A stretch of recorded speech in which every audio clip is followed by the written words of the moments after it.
Kerajaan Arab Saudi dari masa ke masa.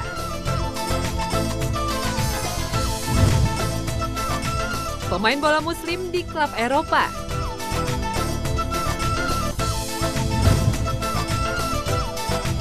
Penemuan jam pada masa peradaban Islam. Ya pemirsa, inilah Hasanah Ensiklopedia Islam Dunia hari ini.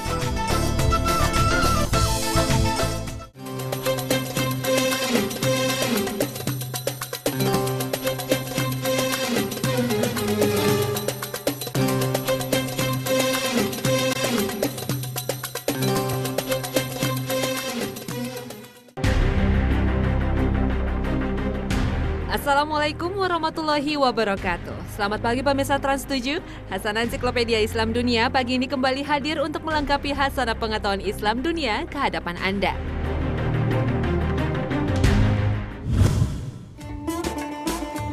Kerajaan Arab Saudi adalah salah satu negara Islam yang terletak di Jazirah Arab.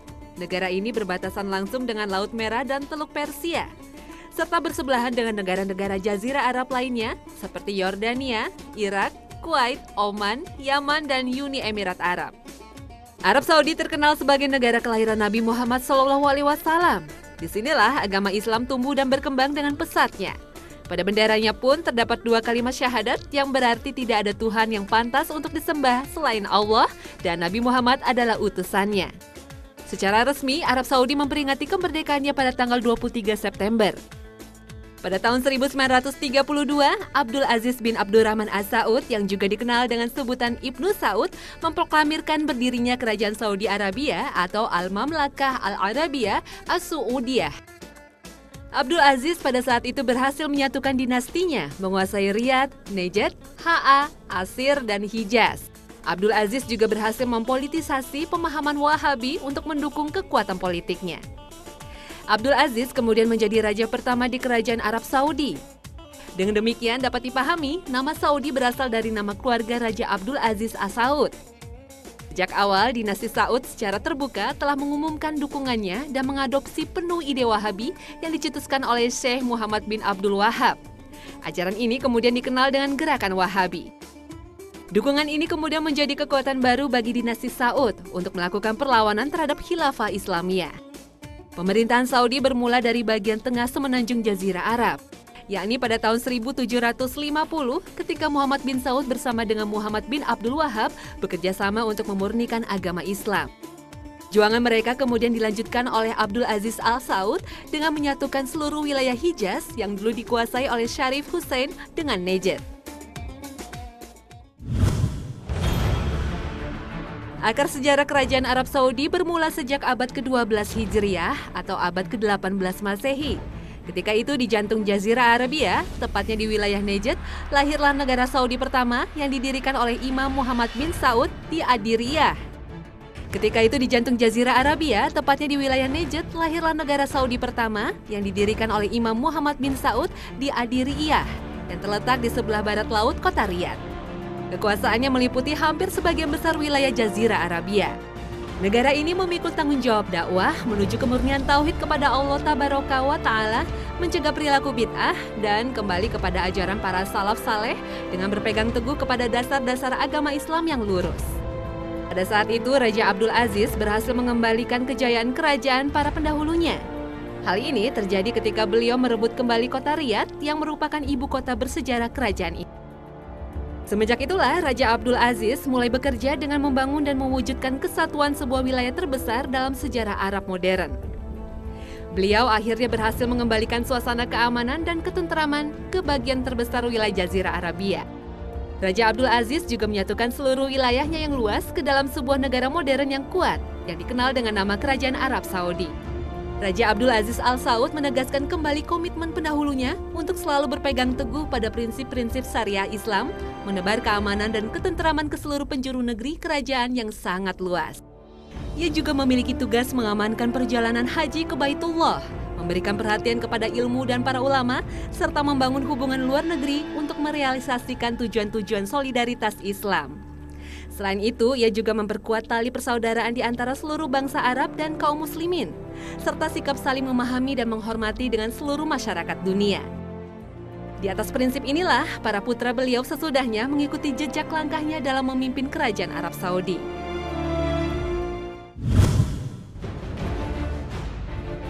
Raja-raja yang pernah memimpin kerajaan Arab Saudi yaitu yang pertama Raja Abdul Aziz.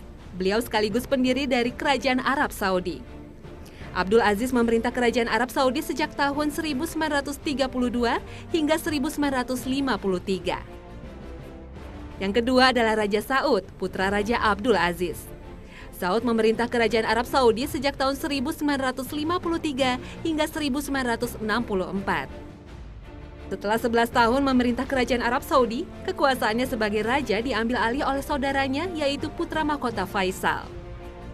Raja Faisal yang juga putra Raja Abdul Aziz memerintahkan kerajaan Arab Saudi dari tahun 1964 hingga 1975. Raja Faisal mengakhiri kekuasaannya setelah dibunuh oleh keponakannya sendiri, yaitu Faisal bin Musaid bin Abdul Aziz. Dengan terbunuh dan meninggalnya Raja Faisal, Raja Khalid putra Raja Abdul Aziz menduduki kekuasaan sebagai Raja Arab Saudi yang keempat.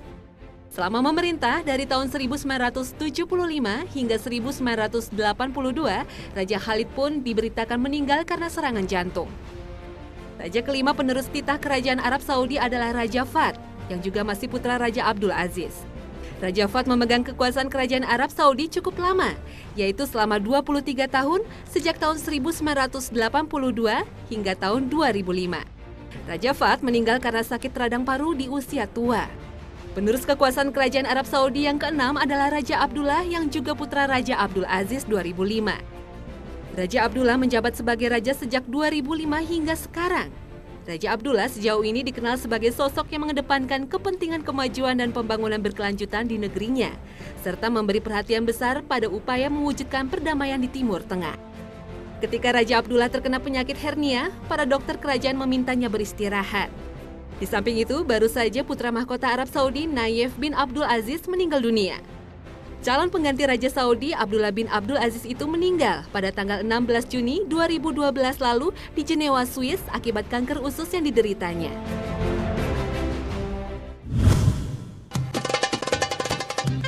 Berikutnya akan kami sampaikan pesepak bola muslim di klub-klub top Eropa dan penemuan jam pada masa peradaban Islam. Jangan kemana-mana, tetap di Hasanah Ensiklopedia Islam Dunia.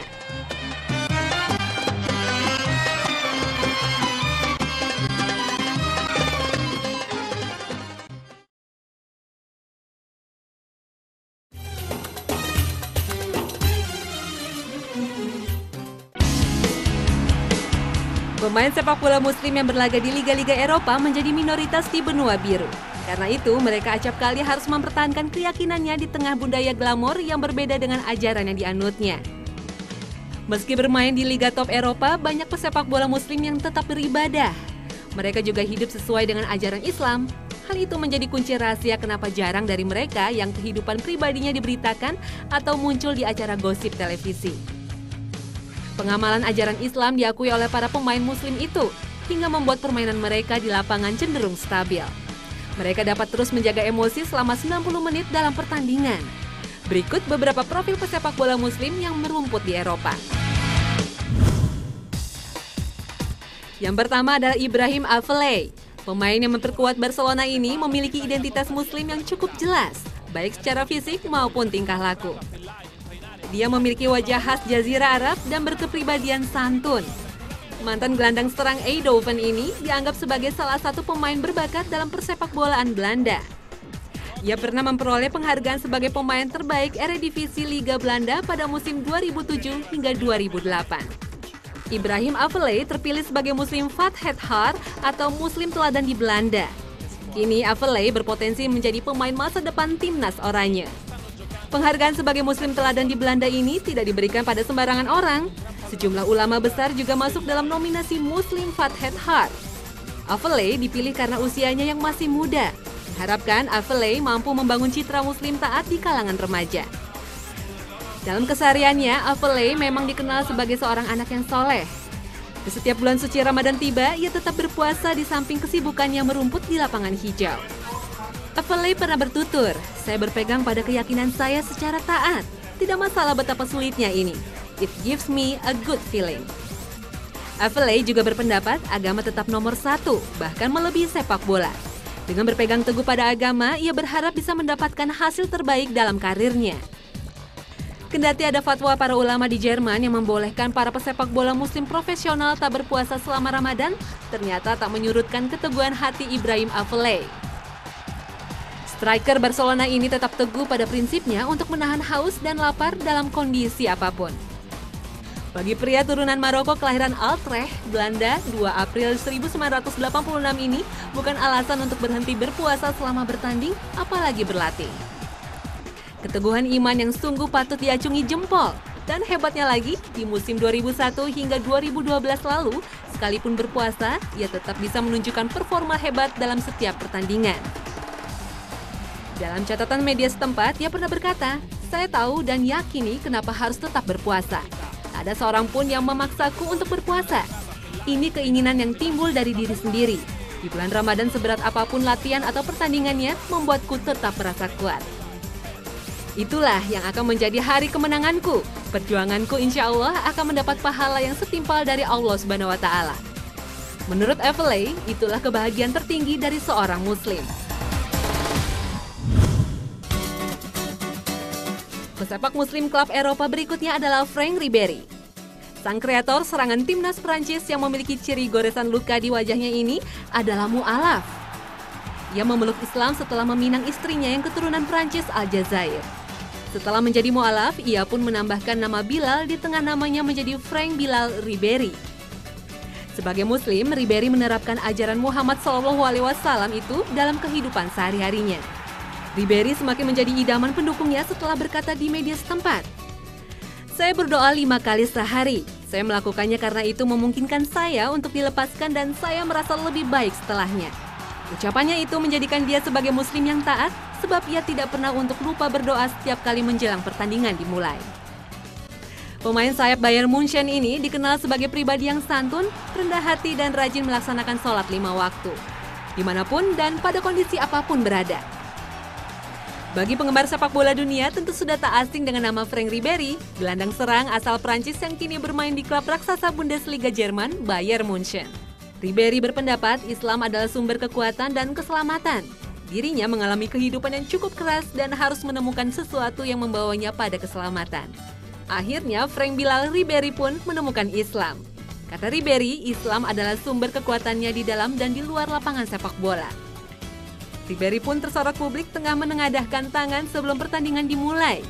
Ribéry tengah berdoa seperti yang dilakukan seorang Muslim. Saat itulah banyak orang terkaget-kaget dengan sikapnya.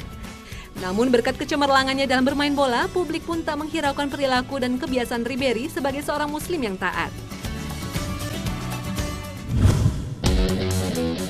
Pemain bola Muslim di klub Eropa lainnya adalah Saleh Montari.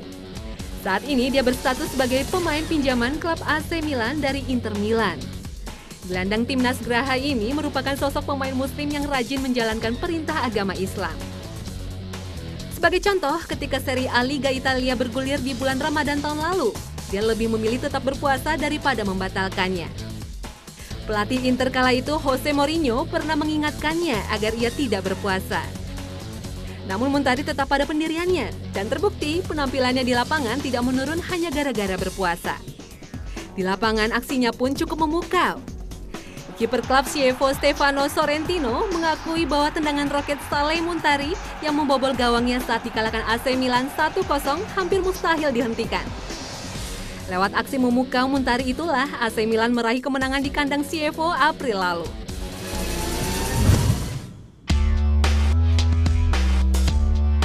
Edin Dzeko, penyerang tengah klub Manchester City ini merupakan Muslim Bosnia asli. Pada musim 2011 hingga 2012 kemarin, dia berhasil membawa Manchester City menjuari Liga Inggris. Pria kelahiran Sarajevo 26 tahun silam ini merupakan pemain sepak bola Muslim yang sanggup berprestasi di kancah Eropa. Bahkan Dzeko pun mendapat julukan sebagai Bozanski di zaman, alias The Bosnian Diamond atau berlian dari Bosnia. Ketenaran dan prestasi yang diraih Dzeko tidak membuatnya lupa diri. Dalam kepungan budaya barat, top scorer Bundesliga Jerman tahun 2010 tersebut tidak pernah melupakan jati dirinya sebagai Muslim.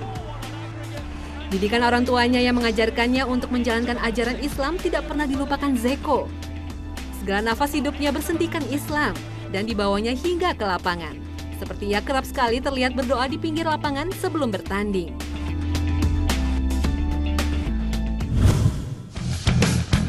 Itulah beberapa contoh pemain sepak bola top beragama Islam yang merumput di Liga Top Eropa. Walaupun mereka hidup di tengah kompetisi yang butuh profesionalisme tinggi dan juga banyak sekali godaan yang menerpa, mereka tetap taat menjalankan keyakinannya dan tetap beriman kepada Allah Subhanahu wa Ta'ala. Sudah sepatutnya bagi kita untuk mencontoh perilaku mereka. Semoga mereka semakin taat menjalankan ajaran agama sembari mengukir prestasi gemilang di klubnya masing-masing. Sehingga para pemain muslim itu bisa menjadi teladan bagi umat Islam di dunia yang menemukan contoh pribadi muslim ideal.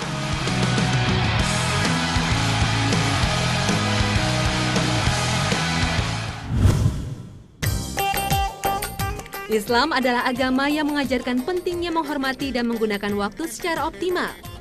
Sebuah syair Arab bahkan mengibaratkan waktu seperti pedang. Al-waqqa al-saifa in lam tattoha qat'aka. Waktu laksana pedang, jika kamu tidak memanfaatkannya, ia akan menebasmu. Begitu pentingnya waktu, Allah pun bersumpah pada surat Al-Asr. Orang yang tidak bisa memanfaatkan waktunya dengan baik, maka dia benar-benar berada dalam kerugian. Kecuali bagi orang-orang yang beriman yang suka mengerjakan amal soleh dan nasihat menasihati, supaya menaati kebenaran dan menetapi kesabaran. Anjuran pentingnya memanfaatkan waktu telah melejut para sarjana muslim untuk menciptakan alat pengukur waktu, yakni jam. Selain didesak tuntutan hidup, pembuat jam di dunia Islam juga didorong kebutuhan keagamaan. Dengan menguasai teknologi pembuatan jam, umat Islam bisa mengetahui secara pasti waktu sholat. Apalagi Rasulullah SAW mengajarkan umatnya agar menunaikan sholat tepat pada waktu. Sebelum jam diciptakan, peradaban manusia menggunakan matahari sebagai patokan waktu. Jika matahari tepat di atas kepala, berarti menunjukkan waktu sudah tengah hari. Ketika matahari dekat dengan kaki langit, ini menunjukkan waktu sudah mendekati malam. Rasulullah SAW bersabda tentang waktu sholat. Waktu zuhur ialah jika matahari telah condong ke barat dan bayangan seseorang sama dengan tingginya selama waktu asar belum tiba. Waktu asar masuk selama matahari belum menguning. Waktu sholat maghrib selama awan merah belum menghilang.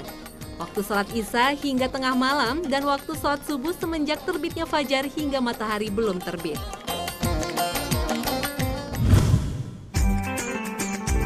Jam air. Sekitar 5.000 hingga 6.000 tahun yang lalu, orang Mesir mengukur waktu dan membuat kalender dengan menggunakan obelis. Pada tahun 1400 sebelum Masehi, orang Mesir juga menggunakan jam air yang diberi nama klepsidra. Meski begitu, jam air paling mutakhir pertama kali ditemukan di zaman kejayaan Islam. Jam yang diciptakan ilmuwan Muslim Al-Jazari telah melampaui jangkauan dan daya cipta manusia di zaman itu. Al-Jazari yang hidup pada tahun 1136 hingga 1206 Masehi telah memberi pemikiran penting dalam teknologi maju. Karyanya jauh melampaui pencapaian peradaban pra-Islam. Berkat kemampuan mekaniknya, Al-Jazari tercatat mampu merakit beberapa jenis jam air. Salah satunya adalah sebuah jam dengan tenaga air yang tingginya 1 meter dan lebarnya 1,5 meter. Jam itu berhasil direkonstruksi di Museum Ilmu Pengetahuan tahun 1976. Al-Jazari juga mampu membuat jam air berbentuk gajah. Bahkan jam buatan Al-Jazari sudah mampu menghasilkan suara. Jam itu merupakan jam terawal yang menggunakan flow regulator atau sebuah sistem tutup lubang yang dilengkapi dengan perangkat otomatis seperti sebuah jam burung. Jam ciptaan Al-Jazari ini merupakan jam pertama dengan reaksi otomatis dalam interval waktu. Jam ini menggunakan sebuah robot manusia atau humanoid yang membentur gembreng dan dilengkapi dengan sebuah robot burung mekanik yang secara otomatis mampu bersiul. Jam air ini juga dikenal sebagai jam pertama yang bisa merekam waktu secara akurat untuk menyesuaikan lamanya hari yang tidak sama sepanjang tahun. Rancangan jam air buatan Al-Jazari juga diakui sangat bagus. Jam Al-Jazari penuh dengan ide-ide dan teknik-teknik yang penting bagi sejarah perancangan mesin. Jam astronomi. Menurut catatan sejarah, sundial atau jam matahari merupakan jam tertua dalam peradaban manusia. Ibnu Al-Satir, seorang ahli astronomi muslim yang hidup pada tahun 1304 hingga 1375 Masehi, menemukan jam astrolab pertama di awal abad ke-14 Masehi. Jam ini menunjukkan waktu berdasarkan letak matahari dengan cara memanfaatkan bayangan yang menimpa permukaan datar. Ibnu Al-Satir merakit jam matahari yang bagus sekali untuk menara Masjid Umayyah di Damaskus. Berkat penemuannya itu, ia kemudian dikenal sebagai muwakit atau pengatur waktu ibadah pada Masjid Umayyah di Damaskus, Suriah. Jam yang dibuat Ibnu Al-Satir itu masih tergolong jam matahari kuno yang didasarkan pada garis jam lurus. Ibnu Al-Satir membagi waktu dalam sehari dengan 12 jam. Pada musim dingin waktunya pendek, sedangkan pada musim panas waktu lebih panjang. Jam mataharinya itu merupakan polar eksis sundial paling tua yang masih tetap eksis hingga kini. Ibnu Al-Satir juga menemukan kompas, sebuah perangkat pengatur waktu yang menggabungkan jam matahari dan kompas magnetis pada awal abad ke-14 Masehi. Ibnu Al-Satir menjelaskan instrumen astronomi lainnya yang ia sebut sebagai instrumen universal.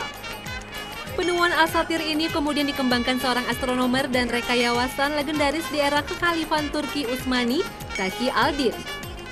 Instrumen itu digunakan di Observatorium Al-Din Istanbul pada tahun 1577 hingga 1580 Masehi. Al-Jazari juga menciptakan jam astronomi. Jam astronomi terbesar yang dibuat Al-Jazari disebut Castle Clock. Jam ini dianggap sebagai analog komputer terprogram pertama. Jam itu merupakan sebuah alat yang lengkap dengan ketinggian 11 kaki dan memiliki fungsi ganda di samping sebagai alat pengatur waktu. Alat ini bisa digunakan untuk menunjukkan zodiak atau ramalan bintang serta orbit matahari dan bulan. Masyarakat Eropa baru mengenal jam yang dikendalikan pemberat pada tahun 1300 Masehi. Sedangkan jam yang dikendalikan pegas baru dikuasai peradaban barat tahun 1430 Masehi. Masyarakat Inggris mulai membuat arloji pada tahun 1580, sedangkan orang Jerman malah lebih dulu daripada Inggris. Mereka menciptakan arloji tahun 1525 Masehi. Pada tahun 1929 mulai diterapkan crystal quartz pada alat pengukur waktu. Jam digital elektrik pertama kali dibuat oleh perusahaan The Hamilton Watch Co. of Lancaster, Pennsylvania sekitar tahun 1950.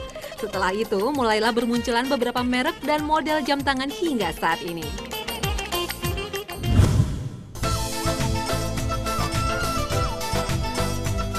Nah pemirsa, inilah akhir kebersamaan kita di Hasanah Pagi ini. Semoga semua informasi kami bermanfaat bagi Anda. Tetap saksikan Hasanah Ensiklopedia Islam Dunia setiap Senin hingga Jumat pukul 5 pagi waktu Indonesia Barat. Terima kasih dan wassalamualaikum warahmatullahi wabarakatuh.